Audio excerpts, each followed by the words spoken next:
Hello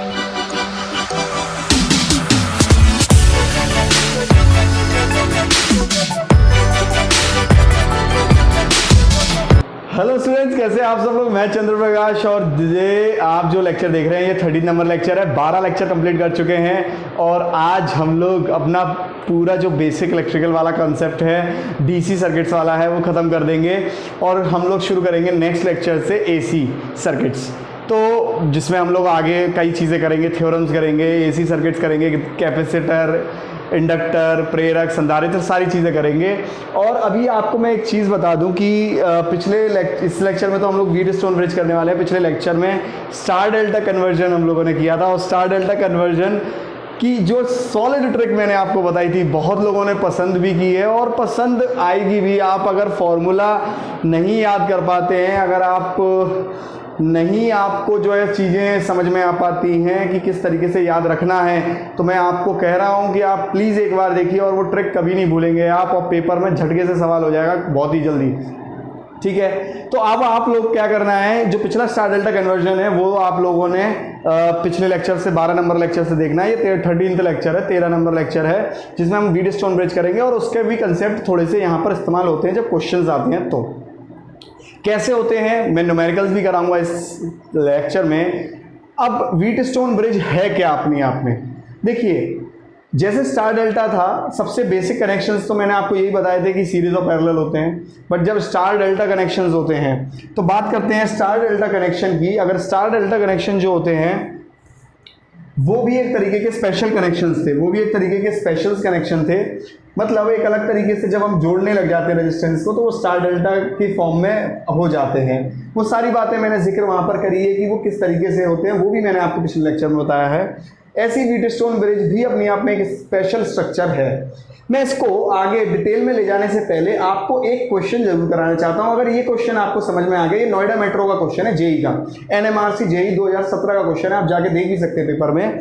ये concept अगर आपको व्हीटस्टोन ब्रिज समझना है तो उस क्वेश्चन से ही आपको बहुत प्यारे तरीके से समझा दूंगा मैं। अब आप देखिए, एक क्वेश्चन है नोएडा मेट्रो का, ये क्वेश्चन आप समझ लीजिए, आपको व्हीटस्टोन ब्रिज क्लियर हो जाएगा। ठीक है, तो अब आप देखिए, मान लीजिए ये आपका 1 ओम 2 ओम और ये 3 ओम और ये 2 ओम, इस तरीके से रेजिस्टेंस है। ये नोएडा मेट्रो का क्वेश्चन भी था। यहाँ मान लीजिए आपका 2 ओम 2 एम्पियर करंट आ रहा है। अब आप देखिए कि अगर इस सर्किट को अगर हम लोग देखें तो ये कहीं ना कहीं पैरेलल में हो गया। मान लीजिए यहाँ एक I1 करंट जाएगा, यहाँ I2 जाएगा। अब अगर मैं सर्किट को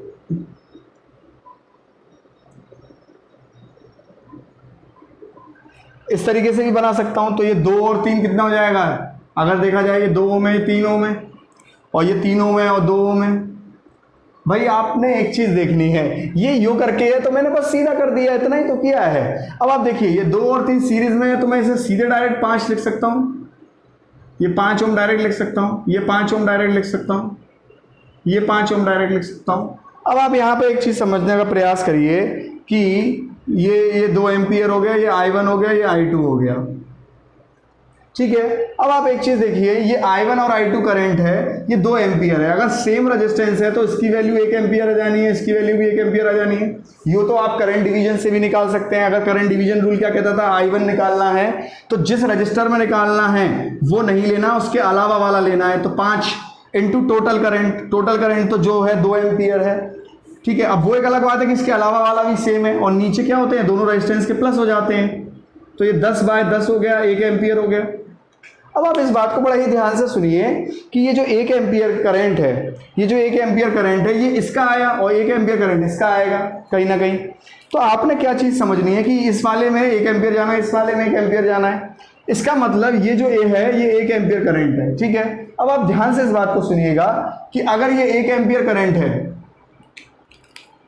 ये 1 एम्पियर करंट है, यहाँ 1 एम्पियर करंट जा रहा है और यहाँ 1 एम्पियर करंट जा रहा है, तो इसका मतलब यहाँ पर 1 इंटू 2 वोल्ट का ड्रॉप होगा, और यहाँ 1 इंटू 3 वोल्ट का ड्रॉप होगा, यहाँ 1 इंटू 3 वोल्ट का ड्रॉप होगा, और यहाँ 1 इंटू 2 वोल्ट का ड्रॉप होगा। तो यहाँ से अभी हमको एक चीज़ समझ में आ रही है। क्या समझ में आ रही है, ध्यान से सुनिएगा। मैं इसको अगर इस तरीके से बनाऊं, ये कितना था 2 ओम, 3 ओम, 3 ओम, 2 ओम, इस तरीके से है। तो इसका मतलब हमको ये समझ में आ रहा है कि यहाँ से जो 2 एम्पियर करंट जा रहा था वो कहीं ना कहीं, देखिए यहाँ पर ये जो 3 वोल्ट का ड्रॉप यहाँ हो रहा है और 2 वोल्ट का ड्रॉप यहाँ हो रहा है, और सेम चीज़ देखिए यहाँ 3 वोल्ट का ड्रॉप यहाँ हो रहा है, 2 वोल्ट का ड्रॉप यहाँ हो रहा है। इसका मतलब क्या है कि आप ये चीज़ देखिए कि जब यहाँ 3 वोल्ट का ड्रॉप हो रहा है या 2 वोल्ट का ड्रॉप हो रहा है, आप समझिए ये 3 वोल्ट का ड्रॉप हो रहा है, ये 2 वोल्ट का ड्रॉप हो रहा है, तो कहीं ना कहीं स्टार्टिंग में कितना है 5 वोल्ट रहा होगा कि नहीं रहा होगा। यहाँ स्टार्टिंग में 5 वोल्ट रहेगा, बिल्कुल रहेगा।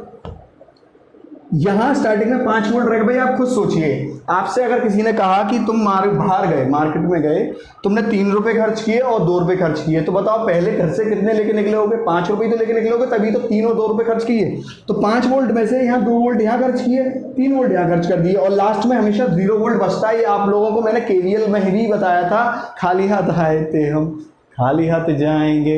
मतलब एनर्जी कंजर्वेशन लॉ, अगर हम टेक्निकली बात करें, एनर्जी कंजर्वेशन लॉ क्या कहती है कि कोई भी ऊर्जा बचती नहीं है, वो एक रूप से दूसरे रूप में ट्रांसफर हो जाती है। जब 5 वोल्ट हम यहाँ से लेके चले तो 2 वोल्ट की एनर्जी खपत यहाँ पर हो गई, 3 वोल्ट की यहाँ हो गई, अब ये 0 वोल्ट हो गया। सेम चीज़ यहाँ हुई, सेम चीज़ यहाँ हुई। अब मान लीजिए इसे ए पॉइंट मान लीजिए, तो यहाँ ए पॉइंट पर देखा जाए तो ए पॉइंट पर वोल्ट कितना है 5, और अगर मैं मान लीजिए यहाँ पर लो इसको बी पॉइंट बना दूँ, इसको सी पॉइंट बना दूँ, तो बी पॉइंट पे वोल्टेज कितना है देखिए 3, और यहाँ पर सी पॉइंट पे वोल्टेज कितना है 0 वोल्ट। इसको मैं एक्स बना दूँ।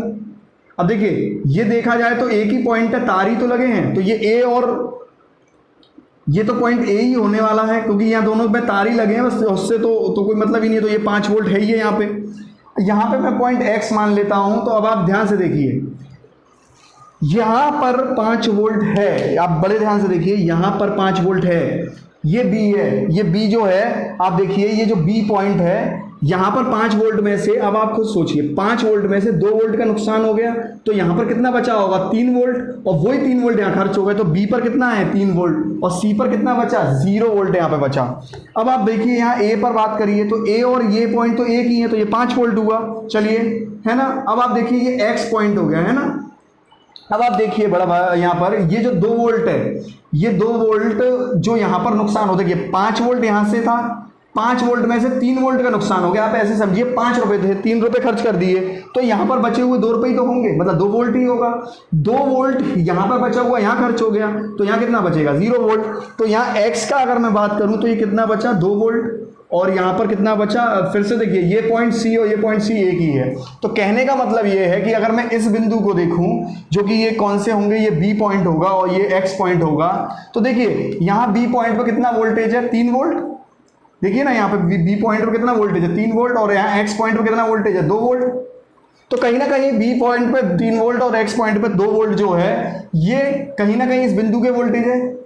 अब आप इसको ऐसे समझिए कि अगर मान लीजिए यहाँ पर कोई रेजिस्टेंस मैं लगा दूं, अगर ये मान लो 3 वोल्ट हो और ये 2 वोल्ट हो, और यहाँ पे मैंने कोई आर रजिस्टर लगा दिया, और ये करंट की वैल्यू मुझे पता करनी है, तो करंट की वैल्यू हमेशा क्या होती है ओम्स लॉ के हिसाब से, पोटेंशियल डिफरेंस मतलब विभवांतर अपॉन रेजिस्टेंस, और विभवांतर यहाँ क्या है 3 - 2, विभवांतर देखिए 3 वोल्ट - 2 वोल्ट अपॉन आर, यही होगा कि नहीं होगा।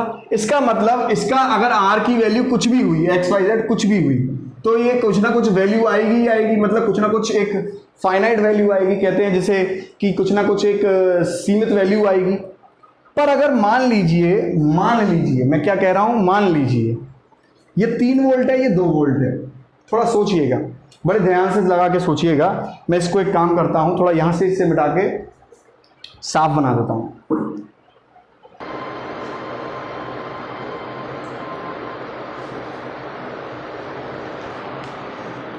अब देखिए स्टूडेंट, मैंने ये ही सर्किट यहाँ बना के रख दिया है। अब इस बी बिंदु पर 3 वोल्ट हैं और इस एक्स पे 2 वोल्ट हैं। अब आप यहाँ पर आप देखिए कि जब बी वोल्ट से एक्स वोल्ट तक हम एक रजिस्टर लगाएंगे, मान लीजिए वो मैंने यहाँ रजिस्टर ये लगा दिया, मान लीजिए 2 ओम लगा दिया, मान लीजिए, तो यहाँ कितना करंट बनेगा 0.5 एम्पियर, मतलब यहाँ से यहाँ तक कितना करंट जाएगा 0.5 एम्पियर जाएगा, अगर ये 2 ओम होगा मतलब कहने का मेरा यहाँ पर ये नहीं था कि यहाँ 2 ओम लगाऊंगा तो कितना करंट जाएगा, मेरे को यहाँ ये बताने का मतलब था कि जब मैं यहाँ रेजिस्टेंस लगाऊंगा तो यहाँ पक्की बात है करंट फ्लो करेगा ही करेगा।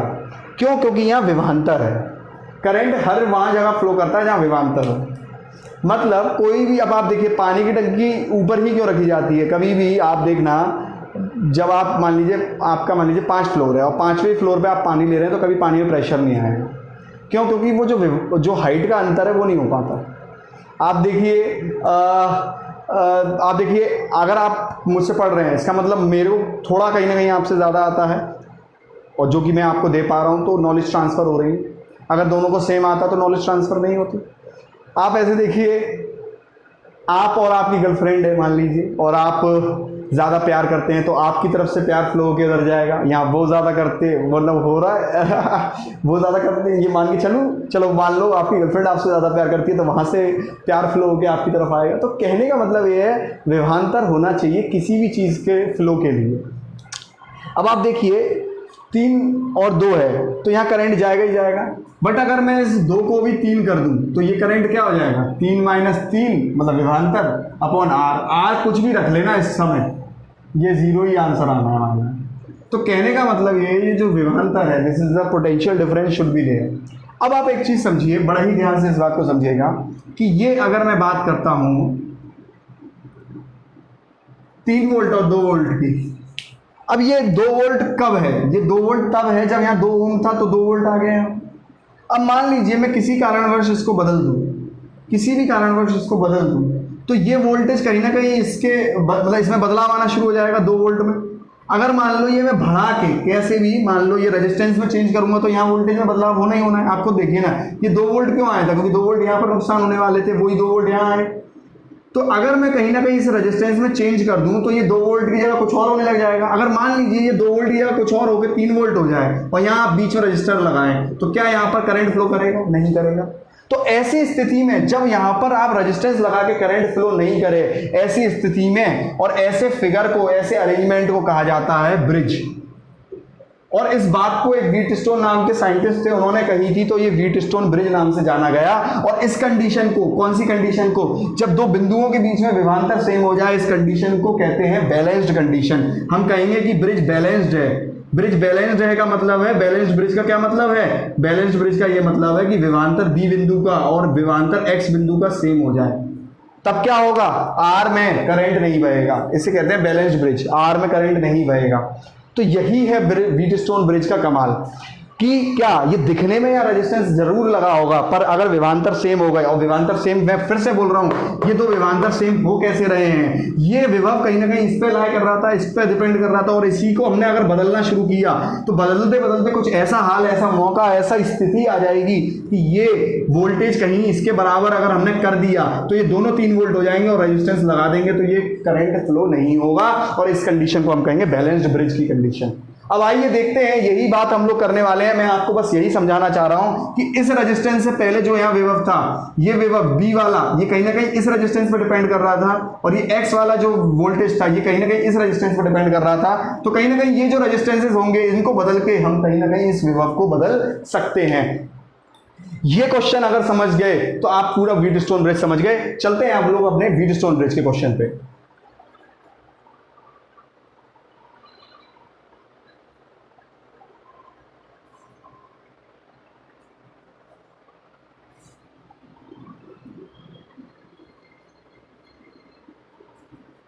कभी कभी पेपरों में ऐसे क्वेश्चन देके, जो एनएमआरसी में क्वेश्चन पूछा था यहाँ से, वो ये पूछा था एक्चुअली कि बता दो VB माइनस VX क्या होगा। तो आपको देखो VB आ गया 3 वोल्ट, X आ गया, VX आ गया 2 वोल्ट, तो ये क्या हो जाएगा 1 वोल्ट हो रहा है कहीं ना कहीं आंसर। तो ये चीज़ है, आपको ये ध्यान रखना है, ठीक। अब देखिए स्टूडेंट्स, ये व्हीटस्टोन ब्रिज मैंने यहाँ बनाया हुआ है। इस व्हीटस्टोन ब्रिज में मैंने रेजिस्टेंस ना लगा के गैल्वेनोमीटर लगाया है, जो कि करंट को मापता नहीं है, भांपता है। मतलब ये आपको ये तो नहीं बताएगा करंट 1 एम्पियर है 2 एम्पियर है, बट आपको ये बता देगा करंट है, क्योंकि इसके अंदर ये जो निडल है ये डिफ्लेक्ट होना शुरू हो जाएगी, हिलना शुरू हो जाएगी, अपनी जगह से विस्थापन करना लगेगी। अब जब ये निडल हिलने लगेगी तो होना क्या है कि जब ये निडल हिलने लगेगी तो हमें पता चल जाएगा कि यहाँ करंट जा रहा है, ठीक है। ये P और Q रजिस्टर हमें मालूम है, नोन रेजिस्टेंस है, मतलब हमें इनकी वैल्यू मालूम है, तो हमको इनकी वैल्यू मालूम है, अच्छी बात है। R रेजिस्टेंस है अननोन रेजिस्टेंस, और S रेजिस्टेंस है वेरिएबल रेजिस्टेंस। तो ये जो अरेंजमेंट है, इस अरेंजमेंट का एक फ़ायदा और है कि ये arrangement medium value of resistance, medium value of resistance को भी मेजर करता है। मतलब मीडियम वैल्यू ऑफ रेजिस्टेंस को भी मेजर करता है का क्या मतलब है कि ये जो 1 ओम से 0.1 मेगा ओम तक के रेजिस्टेंसेज हैं उनके माप पता कर सकता है। अब आप सोचोगे कि सर ये तो आप खुद ही कह रहे हो कि इतने वैल्यू तक पता कर सकता है, तो मतलब कैसे पता चलेगा कि कर सकता है। जैसे एक एग्जांपल समझिए, आपको कोई रेजिस्टेंस लैब में पड़ा हुआ मिला है, मतलब गिरा हुआ मिला है, पड़ा हुआ मिला है, तो आप क्या करेंगे, वो अननोन हुआ ना, आपको उसकी वैल्यू नहीं मालूम। अगर आपको मान लीजिए कलर कोडिंग नहीं आती तो आपको उसकी वैल्यू नहीं मालूम होगी, तो आप क्या करेंगे कि उसको इधर लगा देंगे। मतलब ये जो एक पूरा सेटअप होगा, डिब्बा सा होगा, उसमें इस वाले कनेक्शन की, आर वाले कनेक्शन की जगह उस रेजिस्टेंस को लगा देंगे, तो समझ लीजिए ये अननोन रेजिस्टेंस है। और ये एस रेजिस्टेंस क्या है, वेरिएबल रेजिस्टेंस। एस रेजिस्टेंस क्या है, वेरिएबल, मतलब इसका मान हम बदलते रह सकते हैं, ये हम खुद उस डिब्बे में से बदलते रह सकते हैं इसका मान। अब आप समझिए कि अगर ब्रिज बैलेंस होगा, यदि ब्रिज बैलेंस होगा, इफ ब्रिज बैलेंस है, यदि ब्रिज बैलेंस कंडीशन में होगा, बैलेंस कंडीशन में होगा, बैलेंस कंडीशन में होगा, तो क्या होगा, अगर ब्रिज बैलेंस होगा तो सबसे पहली चीज क्या बात होगी कि कहीं ना कहीं इसका जो वोल्टेज है और VD का वोल्टेज, मतलब इस बिंदु का वोल्टेज है, वो क्या होने वाले हैं, सेम होने वाले हैं। सबसे पहली चीज B और D बिंदु के वोल्टेज सेम होने वाले हैं, तभी तो ब्रिज बैलेंस होगा। और दूसरी चीज क्या होगा कि गैल्वेनोमीटर में क्या होगा, कोई भी डिफ्लेक्शन नहीं होगा। मतलब यहाँ जो करंट अंदर आ रही है, ये करंट हमें अंदर आती हुई दिखेगी ही नहीं, याद रखना। मतलब क्या होगा, ये सीधा का सीधा बस निडल यूं खड़ी रहेगी। क्यों, क्योंकि ये करंट अंदर आएगा ही नहीं। करंट क्यों नहीं आएगा, क्योंकि यहाँ और यहाँ कोई विभवांतर नहीं है। तो ये जो गैल्वेनोमीटर रीडिंग है, गैल्वेनोमीटर रीडिंग है, ये भी क्या हो जाएगी, 0 एम्पियर शो करेगी गैल्वेनोमीटर रीडिंग, यदि ब्रिज बैलेंस है। तो जब ब्रिज बैलेंस है तो आप खुद बताइए, इसका यहाँ पर होने से ना होने से कोई मतलब है, तो हम इसको एक आसान बनाने के लिए हटा देंगे, ठीक है। अब आप समझिए इस चीज को कि यहाँ ब्रिज लगा हुआ था। ब्रिज जब बैलेंस होता है, मैं डेरिवेशन पूरा नहीं करा रहा हूं, आप देखिए, तब जब ब्रिज बैलेंस होता है तो एक तो क्या कंडीशन होती है, VB और VD बराबर हो जाते हैं, गैल्वेनोमीटर में कोई करंट जाएगा नहीं। और याद रखिए कि आप इसको ऐसे समझिए, ये आपकी टांग है, ये दो आपके हाथ है, इस तरीके से ये आपकी टांग है, ये दो यूं करके आप यूं करके खड़े हुए हैं। तो आपके पहले हाथ का बाय दूसरे हाथ का रेशो, मतलब आपके पहले हाथ का बाय दूसरे हाथ का रेशो, पहले हाथ का बाय दूसरे हाथ का रेशो, ये आपकी टांग है, ये दो आपके हाथ हैं, मतलब उल्टे ये हाथ, तो आपका इजिकल्स टू पहले हाथ का बाय दूसरे हाथ का रेशो, मतलब पहले हाथ का रेशो बाय दूसरे हाथ का। देखिए ध्यान से समझिएगा इस चीज़ को, ये आप इस तरीके से खड़े हुए हैं, ये पैर हो गए, आपके दो हाथ हो गए, पहले हाथ का बाय दूसरे हाथ का रेशो, ठीक है, पहले हाथ का बाय दूसरे हाथ, देखिए ये तो आपके पैर हो गए, तो पहले, अब देखिए यहाँ पर भी यही पहला लेना, पहले हाथ का बाय दूसरे हाथ का रेशो, तो first by second, first by second, first by second, first by second, तो इनके रेशियो भी क्या होते हैं यदि ब्रिज बैलेंस है तो। ये 3 कंडीशन आपने ध्यान रखनी है अगर ब्रिज बैलेंस है तो ये 3 कंडीशन फॉलो होती है। तो अब जब ये चीज फॉलो हो जाती है तो हम यहाँ से किसकी वैल्यू निकाल सकते हैं, जो वैल्यू हमें पता नहीं है, मतलब कौन से रेजिस्टेंस की, ऐसे रेजिस्टेंस। ये कितने वैल्यू तक के रेजिस्टेंस को निकालता है, मीडियम वैल्यू के रेजिस्टेंस को निकालता है। यहाँ पे मैं एक और बात कह दूं कि 2 और तरीके की डिवाइस होती है लो रेजिस्टेंस को जो मेजर करती है। लो रेजिस्टेंस को जो मेजर करती है वो होती है kelvin double bridge, kelvin double bridge, और जो मेजर करती है आपके हाई रेजिस्टेंस को वो होती है मैगर। मतलब ये डिवाइसेस हैं, ये यंत्र हैं। अब जैसे व्हीटस्टोन ब्रिज किसको मेजर करती है, मीडियम वैल्यू ऑफ रेजिस्टेंस को मेजर करती है। आप देखिए व्हीटस्टोन ब्रिज किसको मेजर करती है, मीडियम वैल्यू रेजिस्टेंस को करती है। लो रेजिस्टेंस को kelvin double bridge, high resistance को मैगर।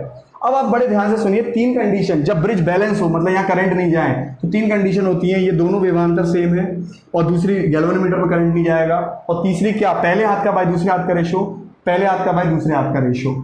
याद रखिएगा ये जो गैल्वेनोमीटर है ये आपकी टांग है, ये 2 आपके हाथ है। यहाँ पर मैं इस बात को बार बार इसलिए कह रहा हूँ क्योंकि अभी मैं क्वेश्चन करवाऊंगा तो वहां बच्चे गलती करेंगे। अब देखिए यहाँ से R की वैल्यू क्या आ जाएगी, R की वैल्यू आ जाएगी P/Q = R/S।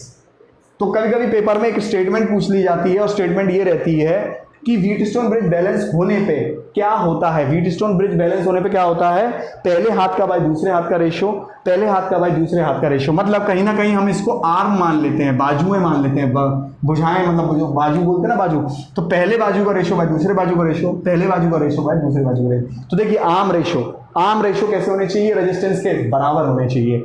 अब जो इससे सवाल बनते हैं, तो हमें क्या हासिल हुआ, मतलब इतना समझ के, इतना पढ़ के हमें हासिल क्या हुआ, हमें ये हासिल हुआ इतना पढ़ के कि भाई बीच में करंट नहीं जाएगा अगर ब्रिज बैलेंस दे रखा है तो अब भाई क्या करें, इस चीज को हम कंसेप्ट को न्यूमेरिकल में यूज करेंगे। कैसे करेंगे, वेट करते हैं अगले क्वेश्चन का। क्वेश्चन में करवाऊंगा वो तीनों क्वेश्चन, चारों क्वेश्चन, जितने भी क्वेश्चन हैं वो सारे अलग अलग टाइप के क्वेश्चन है, उससे बाहर आपको आएगा।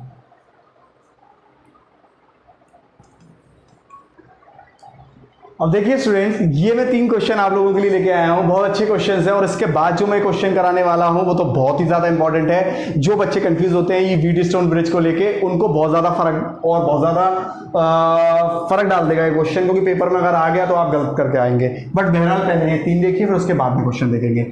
सबसे पहला क्वेश्चन बात करते हैं। क्वेश्चन ये क्या कहता है, क्वेश्चन कहता है कैलकुलेट RAB, मतलब A और B के बीच में तुल्यकाली प्रतिरोध बताएं। अब आप देखिए क्वेश्चन ब्रिज जैसा लग रहा है, ये ब्रिज की टांग हो गई, ये 2 हाथ हो गए। सबसे पहले चेक करो कि क्या ये ब्रिज बैलेंस है, और ब्रिज बैलेंस की मैंने क्या कंडीशन बताई, पहले हाथ का बाय दूसरे हाथ का रेशो, और फिर पहले हाथ का बाय दूसरे हाथ का रेशो। तो पहला हाथ दूसरा हाथ, ठीक है भाई, ये इंसान हो गया, इसकी टांग हो गई, ये 2 उसके हाथ हो गए, तो पहले हाथ का बाय दूसरे हाथ का रेशो। फिर से देखिए ये इसकी टांग हो गई, फिर ये हाथ हो गए, इजिकल्स टू पहले हाथ का बाय दूसरे हाथ का रेशो, 4/6 हो गया। तो 4/6 माने 2/3।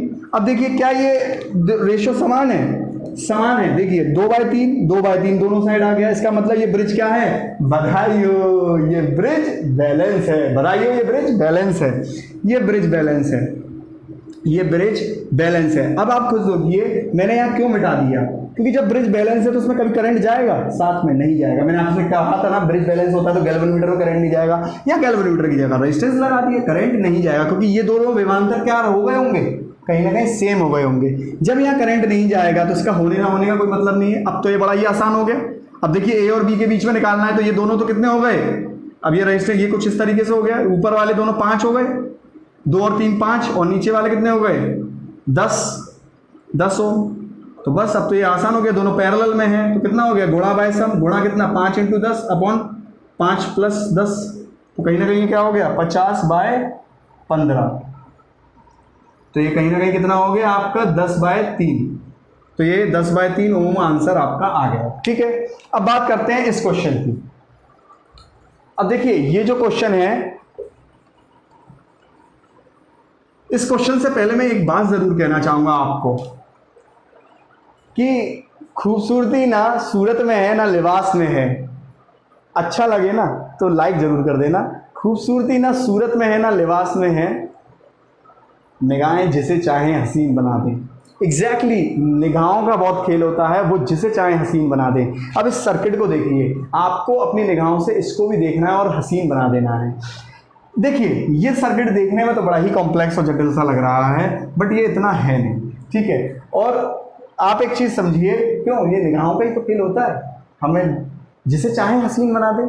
आज कोई तो कल कोई है ना, यही करते रहते हो आप, अरे इधर देख लो भैया जॉब लग जाएगी तो फिर सब चीज़ सही हो जाएगी। ठीक है, अब देखिए ये सर्किट दिखने में बड़ा कॉम्प्लेक्स लगता है। अब आपको ऐसे सर्किटों को थोड़ा सा प्रैक्टिस तो चाहिए होती है। मैंने आपसे बोला भी ये डिजिटल वर्कबुक में आप ऐसे क्वेश्चन देखिए, टॉपिक वाइज मिलेंगे आपको।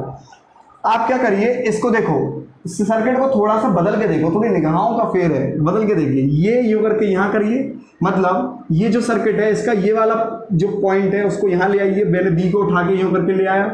ठीक है, और इस ए पॉइंट को देखिए, मैंने क्या किया, इस ए पॉइंट को यूँ उठा के लेके आऊँगा, तो देखिए कैसा हो जाएगा कहीं ना कहीं सर्किट। ये बी तो ऐसा हो गया, ये आर है, ये आर है, ये आर है, और देखिए ये जब मैं उठा के यूँ रख दूंगा तो ये कैसा हो जाएगा, इस तरीके से हो जाएगा, कहीं ना कहीं इस तरीके से हो जाएगा। भाई मैंने क्या किया, इसको यूं करके रख दिया।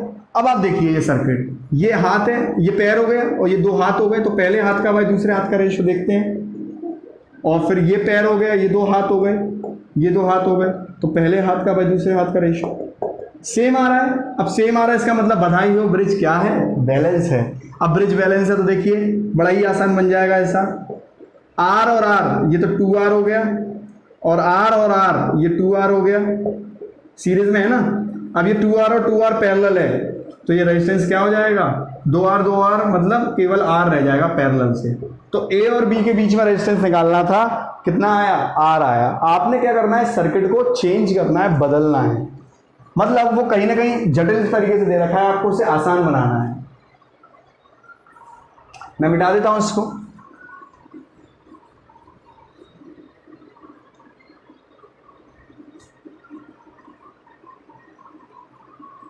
एक ज़रूरी अनाउंसमेंट, 7 जुलाई 2020 8 बजे रात में कंप्यूटर कोर्स का अनाउंसमेंट हो रहा है। जो पहले 51 स्टूडेंट्स होंगे उनको एक स्पेशल ऑफर के तहत चीज़ें जो कंप्यूटर कोर्स और टेस्ट सीरीज़ लेना चाहते हैं उनके लिए स्पेशल ऑफर रहेगा, पहले 51 स्टूडेंट्स के लिए। तो आप लोग 8 बजे जैसे ही लिंक जनरेट होगा, जो लोग इंटरेस्टेड हो वो लोग उसे कर सकते हैं। पहले 51 स्टूडेंट्स के लिए ऑफर भी रहेगा, ठीक है। चलते हैं नेक्स्ट क्वेश्चन पे।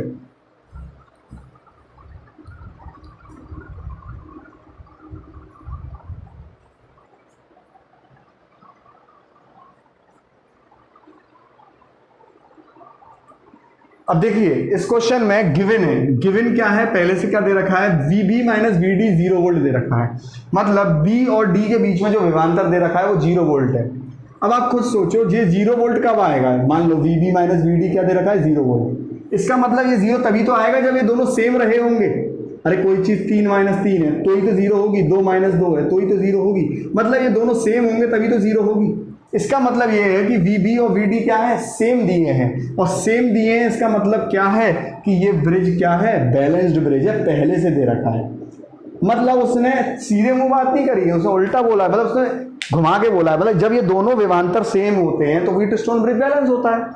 अब ब्रिज बैलेंस है, इसका मतलब क्या हुआ कि ब्रिज बैलेंस है, इसका मतलब ये हुआ कि पहले हाथ का बाय दूसरे हाथ का रेशो और पहले हाथ का बाय दूसरे हाथ का रेशो दोनों पहले से ही कहीं ना कहीं सेम है, वो सेम रहे होंगे तभी तो ये बैलेंस है ब्रिज। अब देखिए इस ब्रिज में देखिए अंतर देखिए, मैं इस ब्रिज को सॉल्व कर देता हूँ, थोड़ा आसान बना देता हूँ ना। मैंने आपको क्या कहा, निगाहें जिसे चाहे हसीन बना दें, तो वो निगाहों को ही हसीन, मैं देखिए इसको हसीन बना रहा हूँ। 12 और 4 16,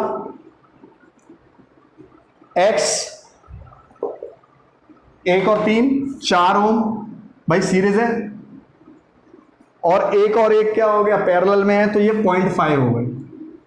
अब देखो ये ब्रिज बैलेंस है, मतलब यहाँ पर बीच में अगर कुछ रहा होता गैल्वेनोमीटर वगैरह तो ये आपकी टांग रही, ये दो हाथ रहे, तो पहले हाथ का बाय दूसरे हाथ का रेशियो मतलब 16/x बराबर किसके होना चाहिए, ये टांग रही ये हाथ रहे, पहले हाथ का बाय दूसरे हाथ का रेशियो मतलब 4/0.5, तो ये पॉइंट हटाया, ये 8 हो गया, 8 हो ये 2, तो x का मान कितना आया, 2 ओम आ गया। ऐसे क्लियर है। अब आप देखिए नेक्स्ट क्वेश्चन में आपको एक कंफ्यूजन दूर करने वाला हूं, बहुत बेहतरीन क्वेश्चन है वो।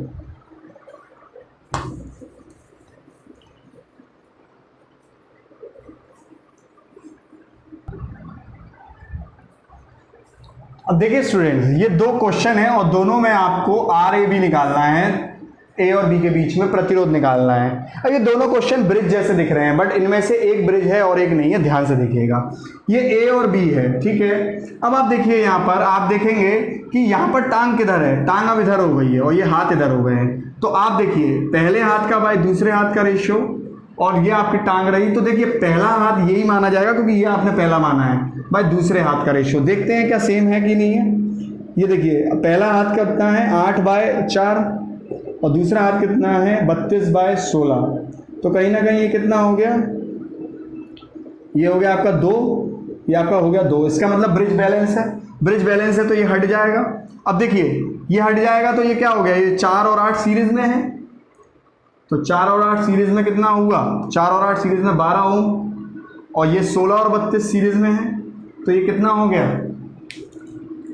कहीं ना कहीं 16 और 32 है सीरीज में, तो ये 16 और 32 कितना हो गया आपका 48। अब आप एक चीज देखिए कि ये कहीं ना कहीं बना, अब ये दोनों पैरेलल में तो गुणा बाय सम कर देंगे, 12 × 48 + 12 + 48, तो कहीं ना कहीं आप एक चीज देखिए, ये क्या है, जो भी आपका आंसर आएगा ये आंसर आपका आ जाएगा। बट अब इस क्वेश्चन को देखिए, इस क्वेश्चन को देखिए। अब आप, ये तो व्हीटस्टोन ब्रिज का क्वेश्चन है, बट ये व्हीटस्टोन ब्रिज नहीं है। ध्यान से देखिएगा, यहां पर जब भी याद रखिएगा जिसके बीच में तुल्यकालिक प्रतिरोध पूछेंगे वहां पर ही गैल्वेनोमीटर लगा होगा। अब यहां देखिए, जिसके बीच में तुल्यकालिक प्रतिरोध पूछ रहे हैं, जिसके बीच में तुल्यकालिक प्रतिरोध पूछ रहे हैं,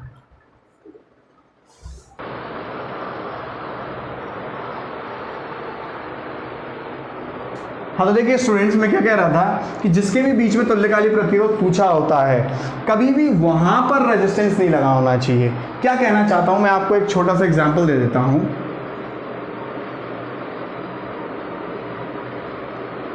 मान लीजिए ये ए और बी है और ये एक्स है, ठीक है।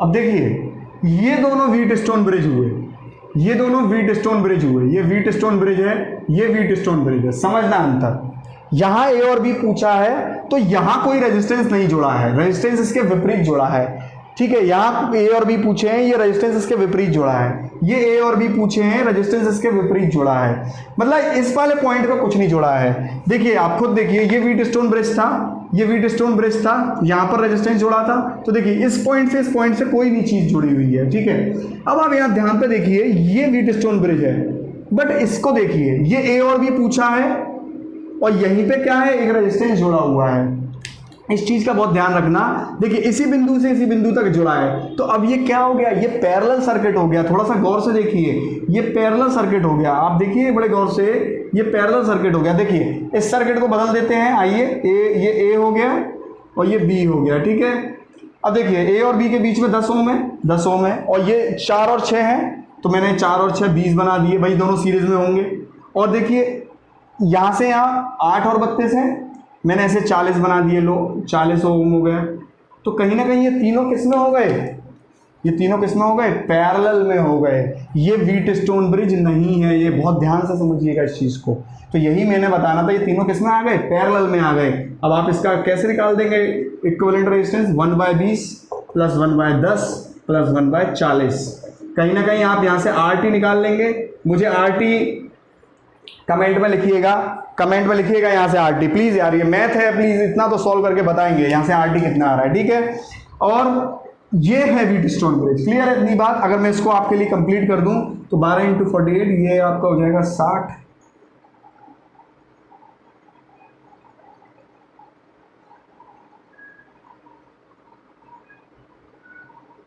तो 48/5 ये कहीं ना कहीं ओम हो जाएगा रेजिस्टेंस आपका।